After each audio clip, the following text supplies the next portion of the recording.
not that bad. It's All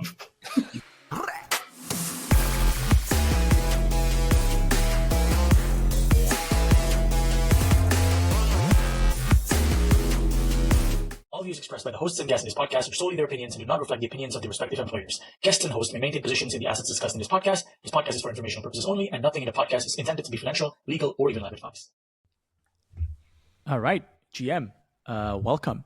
This is a special episode, which we will be covering Asia GTM report with our Asia expert, Tulam, bro. Just kidding. No, actually, bro, not even gonna lie, I didn't read your GTM report because I think. Oh my god. So, all right, show me, bro. Let's go. Hit me. Okay. Wait. So, for context for our listeners, you can find this on our Twitter, on I think the blogs make news about this, so you can also read that. There's a lot of slides in here, so I'm not gonna be like a robot and read line by line, but essentially we have worked with Foresight Ventures to help people understand how to navigate Asia better, GTM, blah blah. Why? Because crypto is still 60% Asia in terms of like liquidity and all the older whales and all of that. So that's why it's important. Chill. All right. For your own back's sake, show me what's Foresight Venture and what is Primitive. For the ones who don't know. Okay, Primitive, we are a prop firm founded by Dovi, as you can see here on this page. In 2017, we are a venture firm first and foremost, so do pre-seed to Series A, but because we invest our own balance sheet, we can also do liquid deals and other kind of structure, a bit more flexible with that. We are known for bridging East and West, I would say, because we understand both sides of the markets. A lot of the team members and the founders have lived both in the States or in Europe and also in Asia, so that's how we tend to help our port co-founders. Foresight, I don't want to speak for them, but Foresight is a part of a much bigger group. Yep. Basically, Foresight is one of the go-to media sites. They also do a lot of nice venture deals. Teams are crypto native and media. They understand the retail and the deep crypto degen, basically. That's my view anyway. So I do think they know their stuff in general. And I respect for sure, things they do. Yeah. All right. Yeah. Jump on. All right, so gonna jump on just very, very quickly. As you can see, there's a lot of words and a lot of content. You can read this again, but basically, Asia is very important. It is where the majority of economic activities are happening and gonna continue to happen in the next 20 to 30 years. Especially for Southeast, right? It's basically the growing part of the broader APAC region.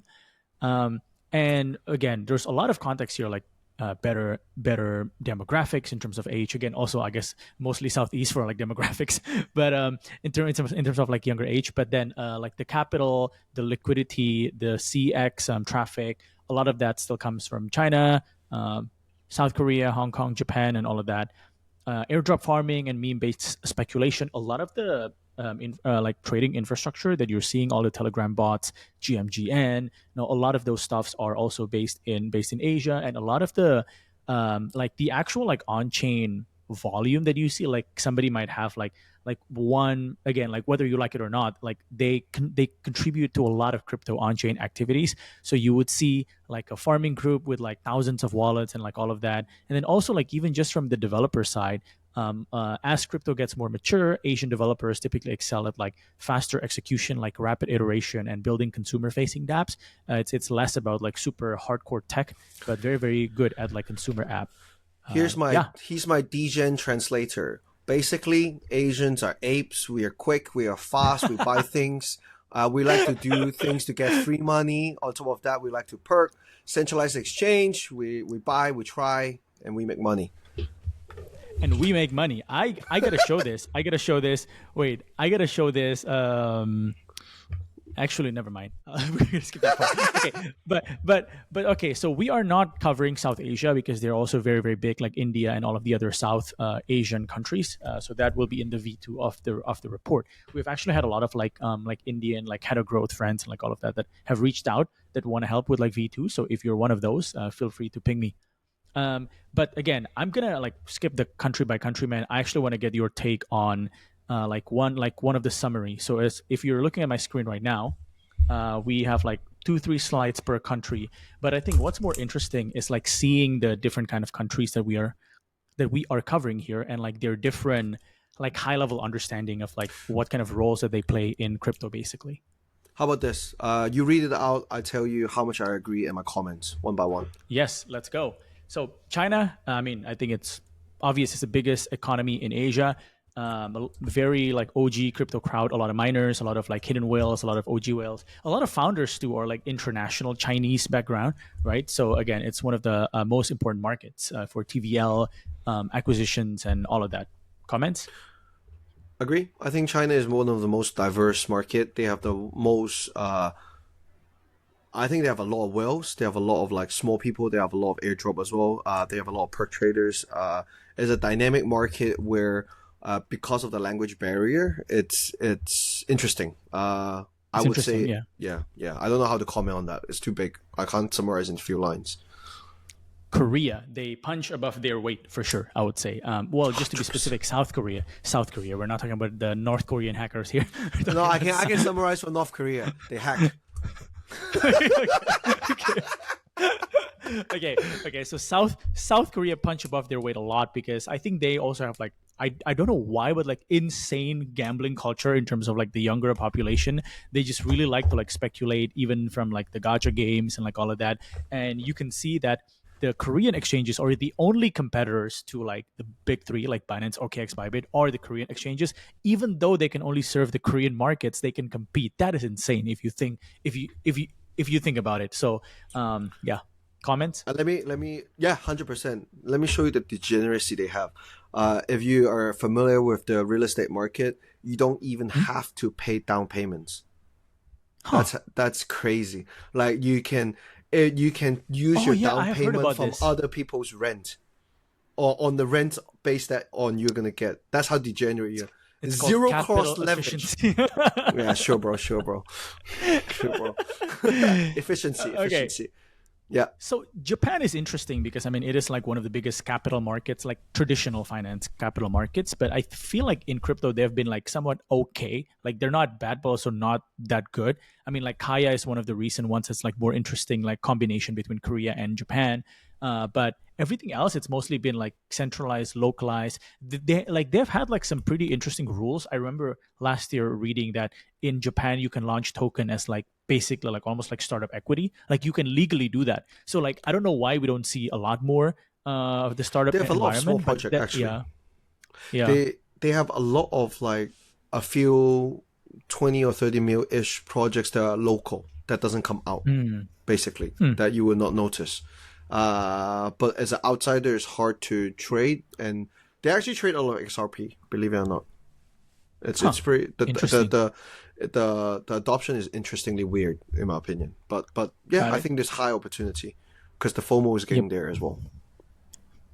Sounds good. Singapore. Singapore is Singapore. I mean, hey, Token 2049 Singapore, it is the home of crypto in Southeast Asia. Even I would argue in broader Asia, a lot of people move to Singapore, even from China, even from Korea. So it is the Switzerland of Asia. Mm. So yeah, like Fair, I don't really have any comments there. It's just like a lot of VCs, a lot of funds, a lot of founders. Yeah. similar to Hong Kong in my opinion. But yeah, Yeah. all right, Yeah, Indonesia, for sure. hit me. Indonesia and like I'm actually gonna combine Indo and like Philippines, like kind of like Mm. in a sense. There's the largest population in Southeast are Indo and Philippines, like 100 and 200 plus million each. So it's like very very good for these like Telegram kind of activity, like low dollar value per user, but a lot of users. And I can speak to Indo better because I'm from Indo, but Indo is the largest economy in Southeast Asia, but it has been like the weakest in crypto amongst all of its neighbors, and I think a lot of that is just there's a lot of reasons, and we can talk for like hours on that. But it's mostly good for like Telegram apps, farming, low dollar value per users, and also like thriving younger population that wants like fintech stuff and like getting yield, like investment stuff like that. Any catalyst to change this into a centralized trading ish country or bigger volume? Uh, that's gonna take a while. Yeah, like dude, like Family the office and investing? catalyst the catalyst is if Marco stays here for 5 more years. Amen. Hey man, No. hey, pay me, brother. I'll move there. I'll move there. Your girls looks good, anyways. No. But the TLDR, the younger generation, is definitely like much better. Like I've seen like a 22-year-old winning Starkware hackathon and stuff like that. So it's I think they're like a rising interest. But because the domestic market is also so big, it's almost like a bit like China, but in Southeast Asia. Like a lot of people just tend to do like conventional businesses and traditional businesses. Like they don't look outwards. In fact, I'm gonna jump to Malaysia, not to other country first, because Indo and Malaysia tends to be like it's very close, right? Like Singapore, Malaysia, and Indonesia are like very close, but Malaysia, holy shit, man! I mean, like all of the founders in this cycle are Malaysians, and I think that's because of two things. One, they can speak English and Chinese. The majority of them who are like Malay Chinese founders, it's like a bit of an unfair edge. They because they speak both, and also like a lot of It's not them, I would unfair. say It's like just you can't speak it. she no but that's their edge. Honestly, they can speak that. It's a fairly international city, very very close to Singapore. You can drive to Singapore, but like cost of living is much lower. I think the Jupiter team is still mostly based in KL, and I'm sure their burn rate is 70% lower than Uniswap. So I mean it's like yeah. They froze our asset. Their chain. Our memes are still locked in their freaking fake chain. Shit. Okay. But no, like Malaysia is honestly, it's been a rising star. I would say it's a bit like South Korea, but in terms of the on-chain stuff, like for South Korea, it's mostly for like retail trading. Malaysia, like the builder community, has been very very good. Um, Vietnam has a lot of developers. Like I don't like I could really speak a lot there. Like other than the fact that there's a lot of developers, and in So terms of I'm like quite familiar with the population is Vietnam also pretty market. high. Yeah, like I was just gonna ask because I think you have went there for like some conferences before. Yeah. And I have quite a lot of friends there. So TLDR, strong builder community. Uh, there was a time they had a strong scammer community as well. Hmm. Their crowd has a different type of pump. It's almost, in my opinion, as strong as Korean pump, but on chain. Huh. That's what I think. Interesting. But I think they really got rinsed out in GameFi, like last cycle. Yeah. So a lot of people got really Yeah. wrecked there. I think that's just my take. But yeah. Yeah. Philippines is, I would say, kind of like a bit of a mix of Vietnam and Indo because a Mm. lot of gaming culture in the Philippines. But in terms of like the number of population, it's also massive. Kind of like Indo Not with as like a lot of the trading younger people. focus. They're not as Not as trading trading focused as focus. Vietnam. Yes. Yes. 100%. Like Yes. Vietnam is Yes. both farming and trading and leverage and perk and all in. Like Yep. I've been a few chats. I was pumped. I bought more tokens because of that. That's And that's Victor's a good, hot. bro. They know how they know how to show. Okay. Last one is Thailand. Like DefCon Thailand, right? Like a friend once told me that Thailand is the Puerto Rico of Southeast Asia, or like the Dubai of like Asia. It's like all of the traders or the scammers. 100% They are actually. based in Thailand. Yo, but but But but real on the yeah, real side, yeah, okay, Thai has the strongest scam, strongest pump, but they're legit DeFi guys and education is yes, actually very, very strong, especially the ones that is very coming out strong. this Yeah. year and things. So I think I think actually they might be the next Malaysia, actually. They Interesting. or Vietnam. Yeah, I think. Yeah. So, like, I think to make this short and sweet, basically, language localization is important for any markets. And I don't think you can, as a Western project or as like an international project, can think of like APAC as like just APAC. Of course, it's case by case, kind of like, are you like a DeFi project? Are you like a new chain? If you're a new chain, then you probably need to have a much more like ecosystem and BD like person. If you're like a DeFi protocol, then the way that you approach Asia can be maximized into maybe just like the big capital markets hub, Hong Kong, Singapore, Japan, let's say, right? Like, so they're like different contexts case by case, but like localization and like really understanding like the different facets and culture is really important. Like one mistake that we have seen is that if a founder tried to remote control managing Asia, so like they've never even flown in once, but they think that they can like truly penetrate like the retail awareness. I think that's a really big mistake. Yeah, and then you have to understand like local social media channels. So like not everything lives on CT, right? Like for instance, I can 100%. give you like a very basic example. If you're in Indo, you need to hit Instagram. Like I remember like Manta did a massive push, and I think even like Ondo also at like one time. But a lot like how my friends like discovered them was through like Instagram and some local YouTubers. So definitely need like local understanding on the content 100%. side. Like in terms of like execution, to give people to not be so like overview talk, is like, as someone that's bilingual, and then I actually enjoy both sides of the culture as well. Sometimes I enjoy reading the Taiwan or the Chinese side of Western projects, because they make the community team, like they have like local community. Like sometimes you don't believe the Mhm, team, but you believe in your community team that is mhm. not under them, but it might be just a local community that talks about them. They make up new names for it. They have like like it's just Ah, more interesting. Like right. it's just better. It's like, yeah, yeah, I can share more details later, but I don't think it matters for this context. Got it. Got it. And yeah, again, like you can look at our full slides for like some case studies that we have seen. Again, I'm not gonna go slide by slide, but for instance, like again, like Jupiter is like one of the biggest protocol out there. They started in KL, and then like we have seen how Axie successfully like penetrated Southeast Asia in the last cycle. I wrote about how like Manta really pushed into like a few communities like Indo and a couple others.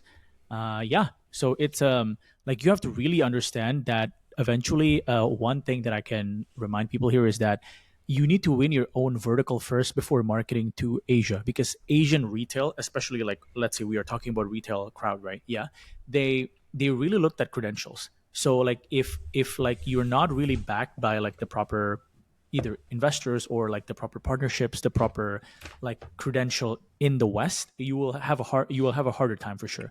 But like if you have like a really strong credential on the West side, and then you kind of come to like Asia, like again, not everybody might agree with this analogy, but like Asian people line up for like LV, bro. Like, and Hey, that's chill, because like chill, it's chill, like chill. Hey, DJ translator, DJ translator. White people go go go. premium is good. My God, this guy. Oh It's my real though. God. It's real though. It's real though. Yeah. Okay. Okay. But yeah, yeah. So, okay. So key final stuff. Just the key takeaways. I am not You racist. I'm not racist. I just want to add that. okay, key takeaways: you need localization. You need to understand the cultural intersection, so like the right social media channels, local KOLs, their understanding of crypto. Ecosystem partnerships is pretty important. If you can partner with anything that's kind of like local, that they understand the name. Execution is very very important, because I think a lot of projects don't understand like how much operational works that it takes to like actually successfully market to like Asia. Again, for instance, like Movement did like the entire Korean Blockchain Week sponsorship and side events, like all of that. So yeah, I don't want to. put a bit more execution detail for people that by sending a team of people that is the first time or second time traveling to Asia in a conference and then give up leaflet is not a Asia go to market strategy. You need someone that understands the market. You need someone that understands what local KOL is good. It's like, if you're not like, imagine if you just hired the Chinese bit boy by mistake. Like that looks so bad on you, basically, right? China's And that's yeah. exactly right. So you need to find the right person. You need to be in the right conference for either retail or investor, which is kind of Yep. different. You need someone that's already a familiar face endorsing you. Like all these matters a lot. Like seriously, you can't Yeah. just be like, "Oh, I'm flying my 20 people team in here," and then thinking that you guys would just like me because I have some problem. It really make a difference. Like it might be like this like 2-3 years ago, but like we've seen too many teams just come here and go Yeah. out, and Yeah. then but like you should really explore getting some help and hire a local team. To be very honest with you, Yeah. and I think that's the Finding way forward. and like even like finding a local champion, just like either like angels who are like originally from those countries, or like investors that understands like, I mean, but I think like projects these days are a bit smarter. Like they know that their cap table needs to cover the entire world, right? Like it's like pretty rare that you see like a cap table that's like only all like Asia or like all Western investors. So yeah, we are open to chatting more about this. You can reach out to us for any questions, When I and we say will be working on us, part two. when I say us, Not just the two guys. Me too. Me too. Oh, okay, okay. Me too. Me We're too. Me gonna be too. I'm sorry. Okay lah. no Okay lah.